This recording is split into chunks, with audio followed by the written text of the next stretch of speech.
오늘 말씀의 제목은 하나님의 침묵의 의미라는 제목으로 주일 예배 말씀을 전하도록 하겠습니다. 하나님의 침묵의 의미.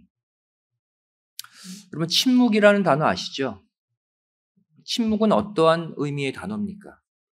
말을 하지 않고 가만히 있는 상태를 가리키는 단어가 침묵입니다. 사람들은 보통 자신의 생각과 의지를 말로 표현하죠. 하지만 말을 하지 않는 침묵 또한 메시지가 있습니다. 평소 말을 잘 하던 사람이 갑자기 오늘따라 침묵하고 있어요. 그 안에는 여러 가지 다양한 종류의 메시지가 들어있게 됩니다. 어떤 사람은 침묵 가운데 나 지금 몸이 너무나도 아파 라는 암묵적 메시지를 줄 때가 있죠. 또 어떤 사람은 침묵을 통해 나 지금 너랑 말할 기분 아니야. 나 너에게 삐졌어. 이게 침묵의 하나의 메시지가 될 수 있어요. 또 어떤 사람은 지금은 조용히 양쪽 사이에서 눈치 볼 때야. 그럴 때는 살짝 미소를 띠면서 침묵하죠. 또 어떤 사람은 만사가 귀찮아. 당장 집에 가고 싶어. 짜증나는 얼굴로 침묵할 때가 있습니다. 침묵 안에도 다양한 메시지를 가지고 있다는 거예요. 인간의 침묵들은 모두가 철저히 자기 주관적이고 자기 감정적입니다. 자기의 감정이 침묵이라는 그 공간 안에 들어있는 거예요. 그렇다면 모든 우주 만물을 창조하신 하나님의 침묵 속에는 메시지가 없을까요? 이 시간 믿음의 조상 아브라함 스토리를 통해서 하나님의 침묵 속에는 어떠한 메시지가 들어있는지 함께 생각해 보기를 원합니다. 하나님께서 아브라함을 우상의 도시 갈대아 우르에서 불러내셨죠. 그 이후 아브라함은 자신의 아버지 데라와 함께 하란에 머물게 됩니다. 이후 아브라함에게 하란을 떠나 가나안으로 갈 것을 하나님이 또 지시하시죠. 그때 하나님이 아브라함에게 하신 말씀이 무엇입니까? 창세기 12장 1절 2절 말씀 보시면 여호와께서 아브라함에게 이르시되 너는 너의 본토 친척 아비 집을 떠나 내가 내게 지시할 땅으로 가라. 내가 너로 큰 민족을 이루게 하겠다 그랬어요. 하란에서 가나안으로 갈 때 이 메시지 하셨어요. 내가 너로 큰 민족을 이루게 하겠다. 그런데 큰 민족을 이루려면 자식이 한 명은 있어야 될 거 아니에요. 이 놀라운 하나님의 음성을 들을 당시 아브라함에게는 자녀가 한 명도 없었어요.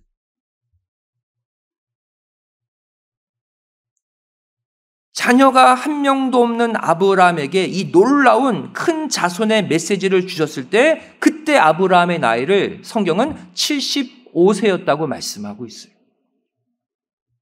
창세기 12장 4절 말씀이죠. 이에 아브라함이 여호와의 말씀을 쫓아갔고 롯도 그와 함께 갔으며 아브라함이 하란을 떠날 때에 그의 나이 75세였더라. 노년이 75세의 나이에 한 명도 자녀가 없었어요. 하나님은 큰 민족을 이루게 하시겠대요.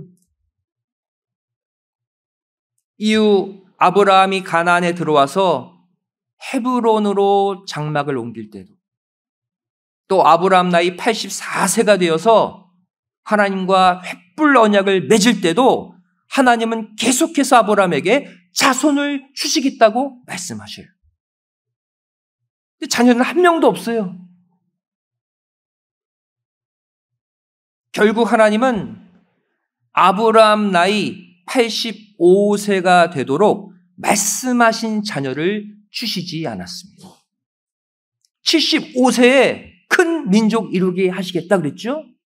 10년 동안이나 말씀은 하시는데 자녀는 안 주셔요. 갈라디아서 3장 7절 말씀 보시면, 그런즉 믿음으로 말미암은 자들은 아브라함의 아들인 줄 알지어다. 우리가 믿음으로 아브라함의 자녀 됐다고 말씀하고 있죠. 즉 오늘날 우리에게도 이 상황은 똑같이 펼쳐진다는 거예요. 분명 하나님이 말씀 가운데 언약해 주셨는데 그 언약을 믿고 기도하고 열심히 신앙생활을 하는데 5년이 지나도 10년이 지나도 하나님의 응답이 없어. 하나님의 언약하신 말씀이 이루어지지 않아. 10년 정도 됐으면 나에게 약속하신 걸 이루어 주실 만도 한데 여전히 침묵만 하고 계셔. 성도 여러분, 하나님의 우리를 향한 이 침묵은 훈련과 연단의 침묵이에요. 하나님의 우리를 향한 이 침묵 속에는 우리를 훈련시키고 연단시키는 메시지가 들어있는 거예요. 아브라함에게 하나님께서 자녀를 주시겠다고 계속적으로 말씀은 하시면서도 10년 동안이나 한 명도 자녀를 주시지 않은 것은 아브라함을 훗날 모든 믿는 자의 조상, 산 자의 조상으로 만들기 위해 그를 철저히 하나님만 의지하게 만드는 훈련, 연단의 과정이었습니다. 바로 주시면 자신의 능력으로 이루었다고 생각할까봐 말씀은 하시면서도 하나님을 철저히 의지할 때까지 그 말씀을 안 이루어 주신 거예요. 여러분, 세상 부모도 마찬가지. 자기가 사랑하는 자녀가 엄마, 아빠, 나 이것 줘, 이것 줘, 이것 해줘, 이것 해줘 달란다고 해서 바로바로 다 주게 되면 그 자녀는 결국 어떻게 됩니까? 버릇이 나빠져요. 쉽게 세상 살려고 합니다. 자립심이 사라져요. 결국 혼자 험한 이 세상을 살아갈 능력을 잃어버리게 되는 거예요. 왜? 말하면 바로바로 얻게 되니까. 그래서 정말로 깨어있는 부모는요, 설사 자신이 가진 게 많더라도 자녀가 달란다고 다 주지 않습니다. 오히려 고생시켜요. 오히려 그 자녀에게 스스로 그 일을 이루도록 많은 것을 일부러 주지 않는 거예요. 사랑하는 성도 여러분, 하나님도 우리에게 이러한 침묵을 하실 때가 있다는 것을 아셔야 돼요. 하나님이 우리를 얼마나 사랑하십니까? 우리는 하나님의 사랑의 자녀들이에요. 그런데 그러한 우리에게 내가 주마, 내가 너에게 반드시 주마 하시면서도 주지 않으시는 이유는 바로 우리를 훈련시키고 연단시키는 하나님의 놀라운 메시지임을 꼭 믿으시기 바랍니다. 따라서 우리가 설사 아무리 간구하고 간구해도 그 가운데 하나님이 침묵하고 계신다 할지라도 낙심해서는 안 돼요. 여러분, 마음 어두워지지 마세요. 그 침묵으로 인해, 그 침묵의 기간을 통해 하나님은 마침내 우리의 믿음을 더욱 단단하게 하시고 견고하게 하시고 성숙하게 만들어 주심을 꼭 믿으시기 바랍니다. 하나님의 이 침묵은 우리를 성장시키는 침묵인 거예요. 결국 하나님의 이 훈련과 연단의 침묵은 우리에게 무엇을 요구하고 있습니까? 이 하나님의 침묵을 감당해내려면 우리에게 인내라는 덕목이 반드시 필요해요. 성경은 우리에게 인내할 것을 여러 번 강조하고 있습니다. 왜? 하나님의 훈련과 연단의 침묵을 통과하기 위해서. 누가복음 8장 15절 말씀 보시면 인간의 마음을 땅으로 비유하고 있죠. 좋은 땅에 있다는 것은 착하고 좋은 마음으로 말씀을 듣고 지키어 인내로 결실하는 자니라 그랬어요. 옥토밭의 마음, 열매 맺는 마음은 어떤 마음이에요? 인내로 열매 맺는 마음. 히브리서 10장 36절 말씀 보시면 너에게 인내가 필요함은 너희가 하나님의 뜻을 행한 후에 약속을 받기 위함이라.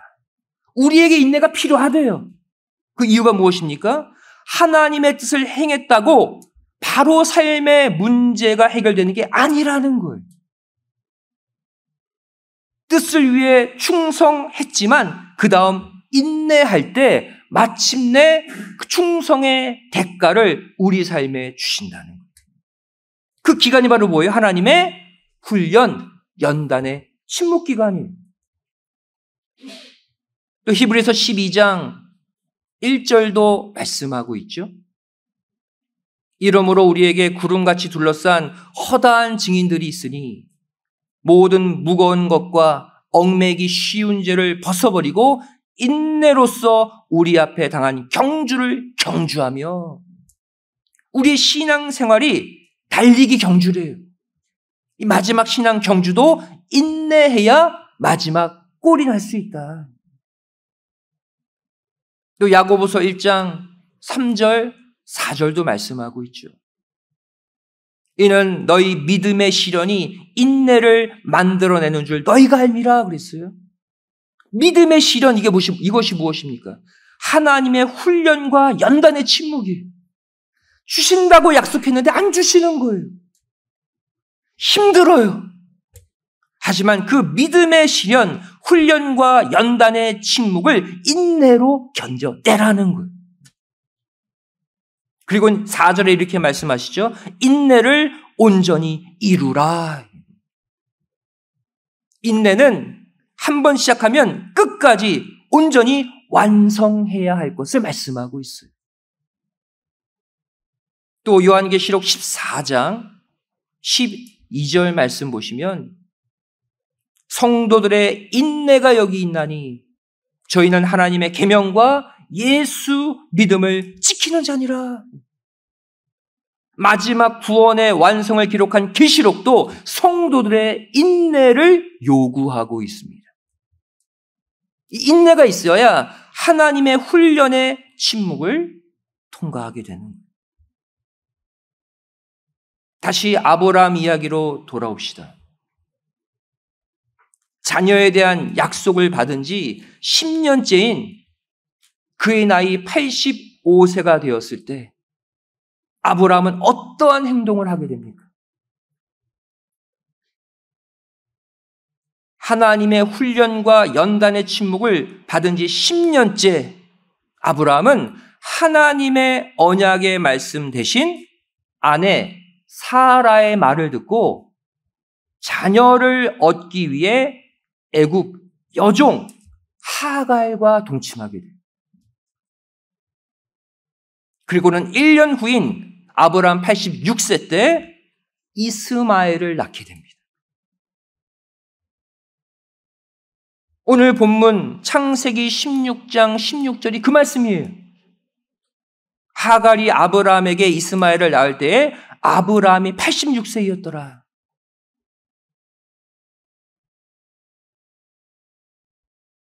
하나님의 뜻은 본처 사라를 통해 아들을 주시겠다는 거거든요. 못 믿은 거죠. 이후에 하나님은 아브라함에게 어떻게 하십니까? 이번에는 다른 의미의 침묵에 들어가실. 겉으로 볼 땐 침묵인데 메시지가 달라집니다.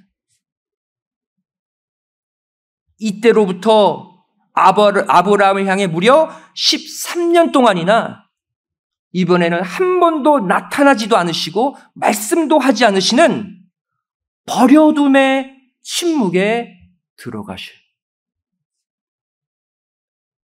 하나님의 외면의 침묵이에요. 하나님의 분노의 침묵이에요. 오늘 본문 창세기 16장 16절에 하갈이 아브라함에게 이스마엘을 낳을 때에 아브라함이 86세였더라. 나이를 밝히고 있죠. 하나님의 약속, 본처 사라를 통해 아들을 주시겠다 말씀하셨으면 믿어야 되는데 믿지 못하고 여종을 취했어요. 이 16장 16절이 창세기 16장의 마지막 구절이에요. 그리고 새롭게 창세기 17장 1절이 어떻게 시작됩니까? 아브라함 몇 세? 99세 때에 여호와께서 아브라함에게 나타나서 그에게 이르시되 나는 전능한 하나님이라 너는 내 앞에서 행하여 완전하라. 아브라함 86세로 끝나서 이어지는 다음 구절이 99세로 출발해요. 13년이 사라졌어요. 하나님의 외면의 침묵 기간이. 아브라함이 이스마엘을 낳은 지 13년 만에 하나님이 나타나셔서 뭐라고 말씀하십니까? 너는 내 앞에서 완전하게 행하라. 너 지금 잘못해 왔어. 이거예요. 너무나도 화가 나셔서 하나님의 말씀을 불신한 아브라함에게 화가 나셔서 13년 동안이나 아브라함을 외면하신 거예요. 중요한 것은 성경을 자세히 보시면 하나님은 진노하시고 섭섭해하시고 버려두신 이 13년의 침묵의 기간을 아브라함은 잘못 해석하고 있는 것을 볼 수가 있어요.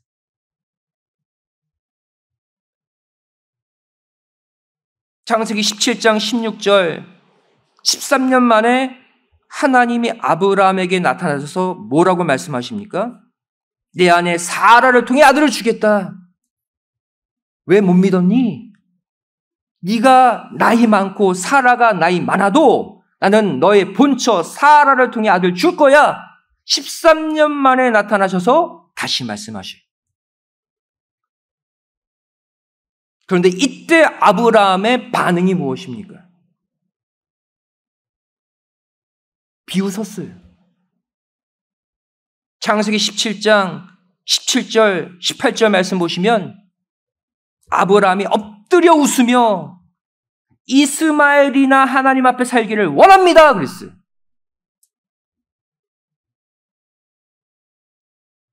아브라함의 이 멘트는 무엇을 보여줍니까? 이스마엘을 낳은 이후 13년이 되도록 하나님이 한 번도 나타나지 않으시고 말씀하지 않으시는 그 침묵의 기간 가운데 하갈을 통해 이스마엘 낳은 것이 문제 없다고 생각하며 살았다는 거예요.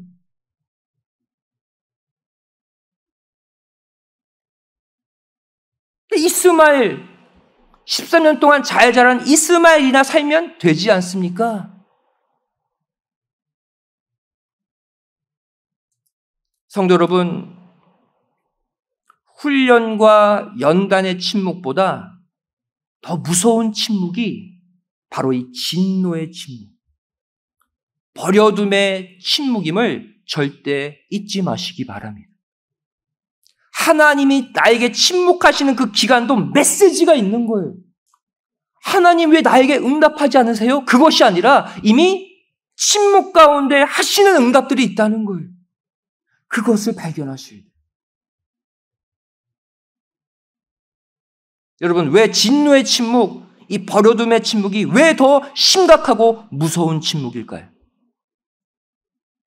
바로 아브라함처럼 나도 모르게 이 침묵을 잘못 해석하기 쉽기 때문입니다. 왜 환난이 없거든요. 무난하게 살거든요. 환난 없는 침묵은 인간으로 하여금 착각하게 만들어요. 내가 잘 믿고 살고 있기 때문에 아무런 환난을 주시지 않는 거야. 아브라함은 자신과 자신의 아내 사라의 나이가 많아지자 자녀를 주시겠다, 큰 민족을 이루게 하겠다라는 하나님의 언약을 인간적으로 해석하기 시작했어요. 내 아내가 경수가 끊어지고 나이가 많은데 어떻게 아이를 낳아? 드는 생각이 바로 뭐예요? 누구를 통해 낳으면 어때? 내 씨면 되지. 그리고는 사라가 제안한 인간적 편법, 몸종 젊은 여자 하가를 통해 이스마엘을 낳게 된 거예요. 이건 하나님의 방법이 아니었습니다. 그런데 그럼에도 불구하고 하나님이 원치 않는 이스마엘 출생 이후 이스마엘이 13세가 되도록 건강하게 잘 자라는 거예요.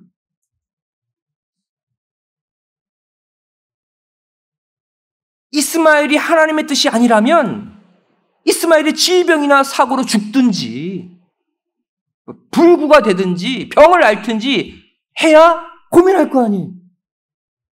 13년 동안 이스마엘이 건강하게 잘 자라도록 내버려 두셨어요. 그러니 아브라함도 문제가 없다, 하나님의 뜻을 내가 이루었다고 착각한 거예요.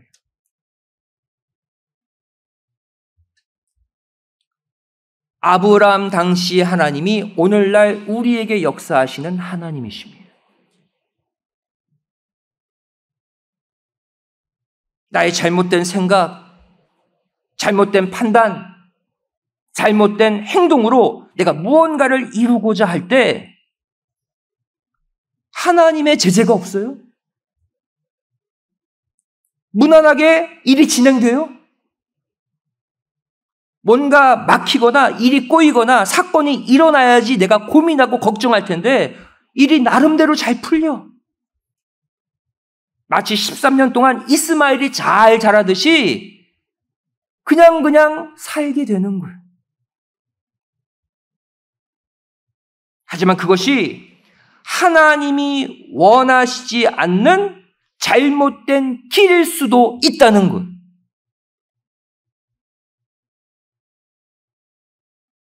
여러분, 내 삶이 조용할 때 더 긴장하셔요. 한 주 한 주 사고, 사건, 문제 없이 그냥 잘 지낼 때 그때 더 긴장하세요. 왜? 하나님의 진노의 침묵, 버려둠의 침묵은 아닌지 고민하셔야 된다. 전도서 8장 11절에 솔로몬이 하나님의 지혜를 받아 이렇게 썼죠. 악한 일에 징벌이 속히 실행되지 않으므로 인생들이 악을 행하기에 마음이 담대하도다. 하나님이 내버려 두시는 거예요. 악한 일에 징벌이 속히 실행되지 않게 하신다. 잘못했으면 하나님 바로 치셔야 되는데 버려두셔요? 하나님의 버려둠의 침묵, 진노의 침묵이죠. 그래서 인간들은 괜찮네? 내 삶에 문제가 없네? 더 악을 행하기에 용기를 내는 거예요. 여러분, 정말로 무서운 것은 하나님의 회초리를 맞는 게 아니에요.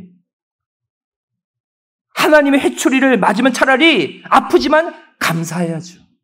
나에게 관심이 있으신 거니까. 정말 무서운 게 뭔지 아십니까? 하나님의 관심 밖으로 아예 벗어나는 것. 하나님이 그냥 죄짓도록 내버려 두시는 게 더 무서운 일이에요. 로마서 1장 28절에 바울이 이것도 언급하고 있어요. 또한 저희가 마음에 하나님 두기를 싫어하며 하나님께서 저희를 그 상실한 마음대로 내어버려 두사 합당치 못한 일을 하게 하셨다라고 기록하고 있어요. 잘못된 길로 가는데 하나님과 엇나가고 있는데 그냥 침묵하며 내버려 두신다는 거예요. 얼마나 무서운 일입니까? 차라리 회초리를 맞는 게 낫다니까요. 그렇다면 어떻게 해야 이 버려둠의 침묵, 진노의 침묵을 빨리 깨닫고 잘못된 길에서 돌이킬 수 있을까요? 바로 이사야 57장 11절에 그 답이 있습니다. 우리 함께 찾아서 읽도록 하겠습니다. 이사야 57장 11절 말씀. 구약성경 1037페이지입니다. 구약성경 1037페이지. 이사야 57장 11절 말씀. 함께 읽겠습니다. 시작. 내가 누구를 두려워하며 누구로 하여 놀랐기에 거짓을 말하며 나를 생각지 아니하며 이를 마음에 두지 아니하였느냐? 내가 나를 경외치 아니함은 내가 오랫동안 잠잠함을 인함이 아니냐? 잠잠함, 침묵이죠. 이 구절을 좀 더 깊이 들어가 보면 어떻습니까? 하나님을 경외하지 않을 때 하나님의 잠잠함, 하나님의 침묵을 잘못 해석하게 된다는 거예요. 이해되십니까? 이 구절이? 반대로 말하면 하나님에 대한 거룩한 두려움, 경외심을 회복하게 되면 진노의 침묵이 멈춰지게 된다는 거예요. 하나님이 오랫동안 잠잠하시고 침묵하시면 여러분 나도 모르게 마음이 편해집니다. 딴짓하게 돼요. 하나님께 민감한 경외성이 없으면 아무 문제 없는 내 삶에 내 마음대로 하게 되는 거예요. 이럴 때 우리에게 필요한 게 뭡니까? 하나님이 이 순간에 나를 지켜보고 계신다. 이러한 두렵고 떨림의 마음, 이 마음이 사라지게 되면 하나님의 버려둠의 침묵을 잘못 해석해서 내가 잘 살고 있는 것이지 하나님도 내 삶을 인정하시니까 아무 문제 없는 거 아니야? 라는 하나님과 더 멀어진 길을 걷게 되는 거예요. 성도 여러분, 2023년 하반기를 출발하는 이 시점에서 하나님에 대한 민감성, 하나님에 대한 경외심을 다시 회복하여 출발하시기를 부탁드립니다. 조용할 때 긴장하시라니까요. 내 삶에 문제가 많으면 기도 안 할 수 없어요. 하나님이 계속 때리시니까. 하나님의 회초리를 드시지 않고 지켜보시는 그 순간이 더 무서운 순간이에요. 오늘 내가 정말 하나님의 뜻대로 잘 살았나? 오늘 내가 하나님이 기뻐하시는 일, 말, 행동을 정말로 했는가? 이렇게 늘 하나님을 의식하고 긴장하고 하나님을 두려워하게 되면 여러분, 나도 모르게 자리에 앉아 성경을 펼칠 수밖에 없어요. 나도 모르게 무릎 꿇고 기도할 수밖에 없어요. 하나님과 약속한 예배의 시간 더 철저히 사모하며 지킬 수밖에 없는 거예요. 여러분, 참 믿음 생활은 보이는 사람, 보이는 환경보다 보이지 않는 하나님을 더 의식하며 사는 생활입니다. 내 주변에 수많은 보이는 것들보다 하나님이 지금 어떻게 생각하실까? 하나님이 지금 나에게 무엇을 원하실까? 하나님이 늘 의식되고 늘 하나님 때문에 긴장하고 그 하나님 때문에 기뻐하고 내 영성이 깨어나는 삶, 그 삶이 하나님의 연단의 침묵이든 하나님의 버려둠의 침묵이든 이것을 이기는 유일한 비결임을 믿으시기 바랍니다. 여러분, 매일 아침 정해진 시간에 일어나서 성경 보고 기도하고 하나님을 의식하며 하루를 출발하세요. 아무리 피곤해도 매일 밤 자기 전에 다시 기도로 하나님께 나의 하루의 삶을 보고하고 잠자리에 누우세요. 하나님과 약속한 예배의 시간, 하나님의 기다림을 의식하고 좀 더 일찍 나와서 기도로 그날 받을 은혜를 간구하세요. 이렇게 매 순간마다 하나님이 제일 의식되고 하나님이 제일 생각나고 하나님만 바라보게 되는 경외의 삶을 살게 될 때 훈련의 침묵, 진노의 침묵 모두 끝이 나고 하나님의 축복의 음성, 응답의 음성을 우리 모두 들을 줄로 믿습니다. 시편 83편 1절에 아삽이 이렇게 노래의 가사를 썼어요. 하나님이여 침묵치 마소서, 하나님이여 잠잠치 말고 고요치 마소서. 이 아삽의 외침이 이 시간 저와 여러분의 외침이 되시는 가운데 이제 하나님의 침묵을 깨트리고 날마다 분초마다 하나님과 교제하는 삶, 하나님과 교통하는 삶을 살아가시기를 주님의 이름으로 간절히 축원드리겠습니다. 기도하시겠습니다. 사랑하는 신 아버지 하나님, 오늘 하나님의 우리를 향한 두 가지 침묵의 메시지를 깨닫게 하여 주심에 감사드립니다.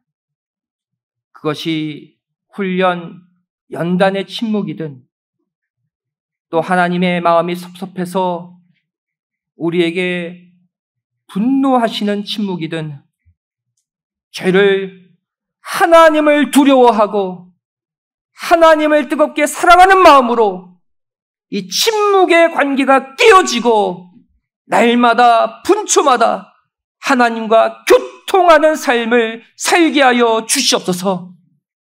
죄를 아무 일이 없다고 착각하며 편하게 살지 않기를 소원합니다. 이 고요함 가운데 하나님이 지금 나를 어떻게 생각하실까?